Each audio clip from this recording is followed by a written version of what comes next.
फरसूदगी। लोहे और तांबे को नीम हवा में खुला रखें तो उनकी सतह पर तह जमा हो जाती है। लोहे की चीज को रंग लग जाए तो इस पर एक तह सी जम जाती है। तांबे की चीज पर सब्ज तह जमती है।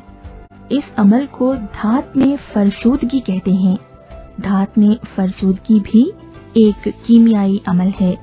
फरसूदगी से चीजें कमजोर हो जाती हैं। एहतिराक, एहतिराक यानी जलना। जब कोई शय जलती है तो धुआं, गैस और राख जैसी अशिया पैदा होती हैं। इनसे दोबारा पहले जैसी अशिया नहीं होती। चुनाचे एहतिराक एक कीमियाई तब्दीली है। फरसूदगी और एहतिराक दोनों कीमियाई तब्दीलियां हैं, लेकिन फरसूदगी एक नुकसानदह तब्दीली है। जलने से चूंकि हरारत पैदा होती है, इसलिए इसका इस्तेमाल तवानाई हासिल करने में होता है। कीमियाई तब्दीली और तरक्की। पुराने जमाने से इंसान अपनी जरूरत पूरी करने के लिए लकड़ी, कपास, कोयला जैसी कुदरती अशिया इस्तेमाल करता आया है। इंसान ने अपनी तहकीक और तजर्बे से एक शय के इस्तेमाल से दूसरी नई शय बनाने का हुनर सीख लिया और प्लास्टिक, कांच, सीमेंट जैसी अशिया तैयार कर ली जो कुदरत में पहले मौजूद नहीं थी। ये हुनर खास तौर पर कीमियाई तब्दीली करने का हुनर है।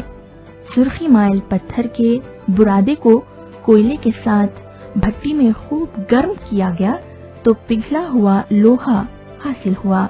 बारीक रेत और वॉशिंग सोडा यानी धोने का पाउडर एक खास तनासुब में मिलाकर गर्म करते हैं तो कांच मिलती है।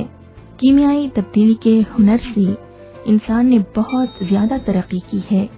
मुख्तलिफ किस्म के प्लास्टिक, नायलॉन, खादें, थर्मोकोल, दवाएं जैसी बहुत सी अशिया कच्चे माल की कीमियाई तब्दीली से तैयार की जाती है।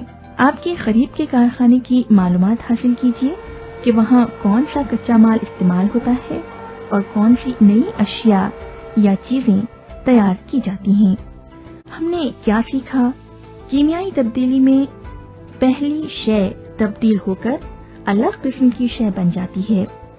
फरसूदगी और एहतिराक दोनों कीमियाई तब्दीलियां हैं।